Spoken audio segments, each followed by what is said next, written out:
ನಮಸ್ಕಾರ, welcome back to my YouTube channel. ಇವತ್ತು ಗುಲಾಬ್ ಜಾಮೂನ್ ಹೇಗೆ ಮಾಡೋದು ಅಂತ ಹೇಳ್ಕೊಡ್ತೀನಿ ಬನ್ನಿ. ಇಲ್ಲಿ ನಾನು MTR ಗುಲಾಬ್ ಜಾಮೂನ್ ಪ್ಯಾಕೆಟ್ ತೊಗೊಂಡಿದ್ದೀನಿ, ಹಾಗೂ ಸಕ್ಕರೆ ಮತ್ತು ಏಲಕ್ಕಿ ಪುಡಿ. ಈಗ ಸಕ್ಕರೆ ಪಾಕ ಮಾಡ್ಕೊಳ್ಳೋಕ್ಕೆ ಯಾವ ಕಪ್ಪಲ್ಲಿ ಸಕ್ಕರೆ ತೊಗೊಂಡಿರ್ತೀರೋ ಅದೇ ಕಪ್ಪಲ್ಲಿ ವಾಟರ್ನ ತೊಗೋಬೇಕು.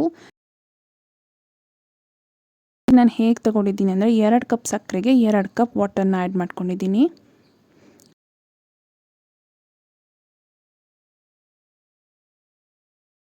ಈಗ ಸಕ್ಕರೆ ಪಾಕ ಆಗಿದೆಯೋ ಇಲ್ವೋ ಅಂತ ನೋಡೋಕ್ಕೆ ಅದನ್ನು ಮುಟ್ಟು ನೋಡಿದಾಗ ಅದರದ್ದು ಆಯಿಲ್ ಕನ್ಸಿಸ್ಟೆನ್ಸಿ ಇರುತ್ತೆ, ಆಗ ಸಕ್ಕರೆ ಪಾಕ ಆಗಿದೆ ಅಂತ. ಗ್ಯಾಸ್ನ ಆಫ್ ಮಾಡಿಕೊಂಡು ಏಲಕ್ಕಿ ಪುಡಿನ ಹಾಕಿ ಚೆನ್ನಾಗಿ ಮಿಕ್ಸ್ ಮಾಡ್ಕೊಳ್ಳಿ. ಈಗ ಸಕ್ಕರೆ ಪಾಕ ರೆಡಿ. ಈಗ ಒಂದು ಬೌಲ್ ತೊಗೊಂಡು ಅದಕ್ಕೆ MTR ಗುಲಾಬ್ ಜಾಮೂನ್ ಹಿಟ್ಟನ್ನ ಹಾಕಿ ಸ್ವಲ್ಪನೇ ವಾಟರ್ನ ಆ್ಯಡ್ ಮಾಡಿಕೊಂಡು ಮಿಕ್ಸ್ ಮಾಡ್ಕೊಳ್ಳಿ. ನೀವು ಚಪಾತಿ ಹಿಟ್ಟನ್ನ ಹೇಗೆ ಕಲಿಸ್ತೀರೋ ಅದೇ ಕನ್ಸಿಸ್ಟೆನ್ಸಿಲಿ ಕಲಿಸ್ಬೇಕು. ಇದರದ್ದು ಕನ್ಸಿಸ್ಟೆನ್ಸಿ ತೀರಾ ಗಟ್ಟಿ ಕೂಡ ಆಗಬಾರ್ದು ಮತ್ತು ತೀರಾ ಸಾಫ್ಟ್ ಕೂಡ ಆಗಬಾರ್ದು.